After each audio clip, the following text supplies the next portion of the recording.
Friends, love like garden में आपका स्वागत है। फ्रेंड्स, आज मैं आपको दिखा रही हूँ 3 तरह से मिट्टी तैयार करना। तो अगर हम इस तरह से मिट्टी तैयार करते हैं, अपने अलग अलग प्लांट्स के लिए अलग अलग मिट्टी तैयार करनी होती है। फ्रेंड्स, मैं अक्सर आपसे कहती हूँ कि मैंने ये ऑल पर्पज़ सॉइल लिया हुआ है, तो वो कैसे तैयार होगा वो मैं आपको दिखा रही हूँ और बहुत ही ईजी वे में आपको मैं दिखा दूँगी ये कैसे। तो इसके लिए क्या क्या चाहिए वो देख लेते हैं फ्रेंड्स। देखिए फ्रेंड्स, ये हमारी सॉइल है, नॉर्मल सॉइल है फ्रेंड्स, कैसी भी सॉइल आप ले सकते हो।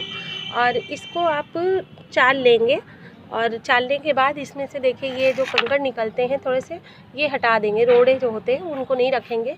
इनको अगर रहेगा हमारी मिट्टी में तो फिर जो रूट्स होती हैं प्लांट्स की वो बढ़ने में बहुत दिक्कत आती है और प्लांट्स हमारा स्लो ग्रोथ करता है। तो मिट्टी को चाल लेना चाहिए। तो हमेशा आप चली हुई मिट्टी लेंगे। तो वो मैंने ले ली है। तो ये सॉइल नॉर्मल सॉइल हो गई। ये हमारा काऊ डंग कंपोस्ट हो गया। फ्रेंड्स, काऊ डंग कंपोस्ट आपका कम से कम 6 महीने पुराना होना चाहिए और 1 साल 2 साल पुराना हो तो बहुत ही अच्छा है। तो ये मेरा वही है काऊ डंग कंपोस्ट। और ये है मोरंग, इसको मोरंग भी कहते हैं और सैंड भी कहते हैं फ्रेंड्स। तो ये सैंड है और ये है बालू। दोनों में से आप एक चीज़ ले सकते हो और मैंने इतना लिया कि मैं दोनों को मिलाकर 30% इसमें डालूँगी। और आप अपनी मिट्टी के हिसाब से देख लीजिए कैसा आपकी मिट्टी है। अगर आपकी मिट्टी सैंडी सॉइल है तो आप उसमें कम करोगे इसका यूज़, बालू और मोरंग का। इसको सैंड भी कहते हैं।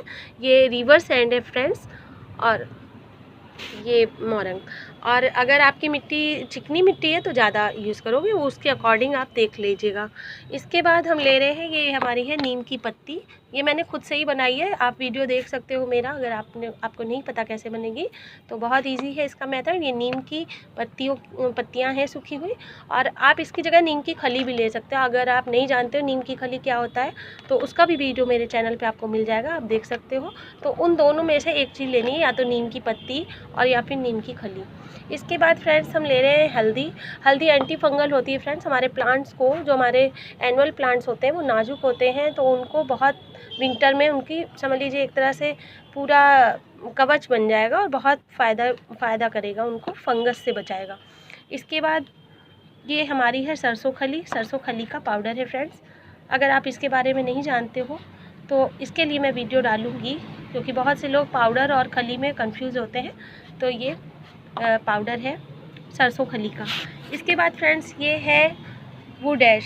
ये लकड़ी की राख है। आप चाहो तो आप कंडे की राख भी ले सकते हो, दोनों में से कोई भी होगी।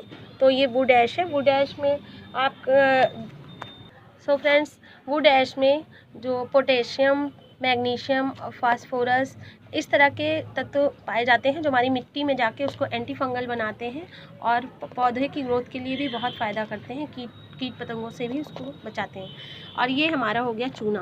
चूना हमारी मिट्टी में अगर हम मिलाते हैं तो इसको मिलाने से मिट्टी में कैल्शियम की कमी दूर हो, मिट्टी में नहीं प्लांट्स में कैल्शियम की कमी नहीं होगी।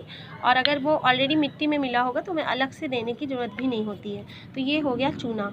ये वही चूना है जो खाया जाता है। इसको आप अगर गीला है तो 2 दिन के लिए रख दीजिए, इस बिल्कुल सूख जाएगा, बुझ जाएगा। जब उसको कहते हैं सूख जाने पे बुझ जाना, तो उसी को हम यूज़ करेंगे। तो ये सभी चीज़ों को हम ले लेंगे फ्रेंड्स। अब इन सभी चीज़ों को मिला लेंगे तो इसमें मिट्टी में, तो मैं मिला देती हूँ इसको। तो अभी हम फ्रेंड्स इसमें आधा ये डाल रहे हैं। ये जो हमारा सरसों की खली का पाउडर है, इसको हम आधा ही मिट्टी में मिलाएंगे इस तरह से। देखिए थोड़ा मैंने रोक लिया है, अभी मैं आगे आपको बताऊंगी कि मैंने क्यों रोका है। इसके बाद हम इसमें वुड ऐश, इतनी मिट्टी के लिए मैंने इतनी वुड ऐश ली है। ज़्यादा मत लीजिएगा फ्रेंड्स, क्योंकि बहुत ज़्यादा आप लेंगे तो वो बहुत ही ये पावरफुल होती है और इसको हल्का मत समझिए, बहुत ही पावरफुल होती है, इसलिए इतनी वुड ऐश ठीक है। इसके बाद मैं इसमें इतनी हल्दी मिला रही हूँ, ये हल्दी डाल देंगे। इसके बाद ये नीम खली, सभी चीज़ों को अच्छे से मिला लेंगे। देखिए सैंड, ये पूरी सैंड मैंने 30% अपनी मिट्टी में ली है, इसी अकॉर्डिंग से ली है कि मेरी मिट्टी कैसी है। मेरी सैंडी सॉइल ज़्यादा नहीं है, अगर आपकी सैंडी सॉइल हो तो इसको कम कर लीजिएगा। ठीक है, मैं मिलाकर फिर दिखाती हूँ आपको। सो फ्रेंड्स, हमने ये सारी मिट्टी, बेसिक मिट्टी समझिए हमने तैयार कर ली थी। इसको मैंने मिला लिया है और इसके बाद मैंने इसको 3 पार्ट में ये देखिए डिवाइड किया है। क्यों डिवाइड किया है वो मैं आपको बता रही हूँ, क्योंकि मैं आपको 3 तरह से मिट्टी बता रही हूँ। एक मैं बता रही हूँ एनुअल प्लांट। एनुअल प्लांट वो होते हैं फ्रेंड्स जैसे कि Salvia, Cosmos, kalanchoe, Dianthus, hollyhock, ये हम लगाते हैं विंटर्स के प्लांट हैं जितने भी, उनके लिए ये बेसिक मिट्टी हमने तैयार कर ली है। तो ये हमारी बेसिक मिट्टी हो गई तैयार, जो मैंने अभी सब कुछ आपको दिखाया वो मिला के। और इसके बाद हमारे होते हैं पेरेनियल प्लांट। पेरेनियल प्लांट्स वो होते हैं फ्रेंड्स जैसे गुड़हल और आपका अलमांडा, गोरी चोरी, करी लीव्स के प्लांट और तुलसी, इस तरह से आप बेला और अपराजिता, इनको कहते हैं पेरेनियल प्लांट, जो कि हमारे पास पूरे साल रहते हैं। और तीसरे हमारे हैं सब्जियों के प्लांट, जो कि अभी इस टाइम हम वेजिटेबल्स के प्लांट लगा रहे हैं, तो ये सब्जियों के प्लांट्स। तो जब हम ये जो मैंने बेसिक मिट्टी आपको पूरे दिखाई थी, ये हमारी बेसिक मिट्टी तैयार हो गई है ये विंटर्स के प्लांट के लिए, जिनको हम एनुअल प्लांट्स कहेंगे। इसके बाद मैं ये मिला लूँगी, ये जितना भी हमारा बचा, मैंने थोड़ा सा रोका था, ये सरसों की खली, ये सरसों की खली मैं इसमें मिला रही हूँ।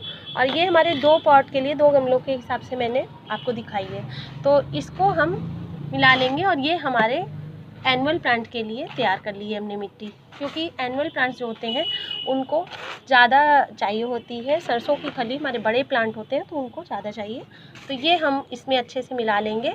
और ये हमारी हो गई एनुअल प्लांट्स के लिए, सॉरी पेरेनियल प्लांट्स के लिए, जो हमारे पूरे साल हमारे पास रहते हैं वो है। और ये हमारे हो गए विंटर प्लांट्स, ये हो गए हमारे पेरेनियल प्लांट्स। और ये वाली जो मिट्टी है ये, इसमें मैं काऊ डंग कंपोस्ट डाल रही हूँ, तो इसमें हमने काऊ डंग कंपोस्ट को थोड़ा सा बढ़ा लिया है, मैंने इतनी रोकी है। और इसके बाद हम इसको मिला लेंगे। तो जो हमारे सब्जियों के प्लांट होते हैं फ्रेंड्स, इनको ज़्यादा चाहिए होता है न्यूट्रिशन, तो इनको खाद भी ज़्यादा चाहिए होते हैं, क्योंकि ये फल बनाते हैं, फल या सब्जी कुछ भी प्रोड्यूस करते हैं, तो उसके लिए इनको ज़्यादा एनर्जी चाहिए, पावर चाहिए, तो इसके लिए हमने खाद ज़्यादा यूज़ की है। तो ये जो हमारी सब्जियों की मिट्टी होगी इसमें हमें खाद ज़्यादा, आप काऊ डंग नहीं हो तो आप फिर इसमें कोई भी कंपोस्ट, वर्मी कंपोस्ट यूज़ कर सकते हैं, सबसे अच्छी है वर्मी कंपोस्ट भी आप डाल सकते हैं। इसके बाद हम पॉट तैयार कर लेंगे। तो पॉट कैसे तैयार करना है फ्रेंड्स, देखिए अगर पॉट आपके तैयार होते हैं तो बहुत ही फटाफट आप प्लांट लगा लोगे, उसमें टाइम नहीं लगता और बहुत अच्छा भी रहता है हमारे पास अगर मिट्टी पहले ही से तैयार है। तो ये देखिए पॉट मैंने लिए हुए हैं। ये वाले जो पॉट होते हैं फ्रेंड्स, इनमें होल बहुत बड़े होते हैं, आप देख सकते हो, इनसे बहुत मिट्टी बाहर जाती है। तो मेरा तरीका आप जानते ही हो, तो मैं इस तरह से इनमें इस तरह से कपड़े का यूज़ करती हूँ। वेस्ट वाले जितने भी कपड़े या मेरे वेस्ट वाले जो थैले होते हैं मेरे पास, उनको मैं यूज़ कर लेती हूँ। तो इनको मैंने इस तरह लगा लिया है। सो फ्रेंड्स ये देखिए मैंने ये विंटर प्लांट्स के लिए, अपने जो एनुअल प्लांट्स हैं उनके लिए 2 पॉट तैयार कर लिए हैं इस मिट्टी से, जो बेसिक मैंने पहले तैयार की थी पूरी मिट्टी मिलाकर। उसके बाद ये हमारे हो गए जो हमने पेरेनियल प्लांट्स के लिए बनाई। मैंने 2 पॉट कहे थे, क्योंकि बड़े पॉट होंगे तो 2 ही भर पाएंगे, तो 2 पॉट मैंने उसके लिए तैयार कर लिया है। और ये हमने सब्जियों के लिए 2 पॉट इसके तैयार कर लिए। तो इस तरह से आप पॉट तैयार करके रखेंगे फ्रेंड्स, तो आपको बहुत ईजी रहेगा लगाने के लिए। तो आपने देखा 3 तरह की मैंने मिट्टी आपको दिखाई अलग अलग प्लांट्स के लिए, क्योंकि हर प्लांट्स को अलग नीड है। अगर सब्जियों के हैं तो उसको अलग चाहिए, और ये इस तरह विंटर प्लांट के लिए, और ये हमारे पेरेनियल प्लांट के लिए जो हमारे पास हमेशा रहते हैं गार्डन में। और अगर आपको कुछ भी क्वेरी हो तो आप कमेंट में मुझे पूछ सकते हैं, मैं ज़रूर आपका आंसर करूँगी फ्रेंड्स, कोशिश करूँगी आपको आंसरिंग करने की। और कुछ भी पूछना हो तो आप बिल्कुल कमेंट किया करिए फ्रेंड्स, लाइक किया करिए, सब्सक्राइब करिए मेरे चैनल को। और फ्रेंड्स अगर आपको इस वीडियो में मैंने दिखाया कि हल्दी, बुडैश और ये नीम की खली वगैरह, अगर आप कुछ भी इसमें से अरेंज नहीं कर पाते हैं तो कोई दिक्कत नहीं है, जो भी आपके पास हो आप वो डाल सकते हैं। और प्लस आप अगर ये सब नहीं मिलता है तो आप फंगीसाइड डाल सकते हैं साफ का, उसकी भी वीडियो मेरे चैनल पर है, आप देख सकते हो। तो परेशान मत होइए, बहुत आराम से गार्डनिंग करिए, और इसमें आप इतना स्ट्रेस मत लीजिए, फ्री होकर करिए। मैं तो हमेशा आपको सस्ती से सस्ती चीज़ें दिखाती हूँ, जिससे कि आपको गार्डनिंग करने में कोई दिक्कत ना हो। और ठीक है, बाय बाय, हैप्पी गार्डनिंग। और इसी तरह खुश रहिए, गार्डनिंग करते रहिए और प्लांट्स लगाते रहिए। Bye bye.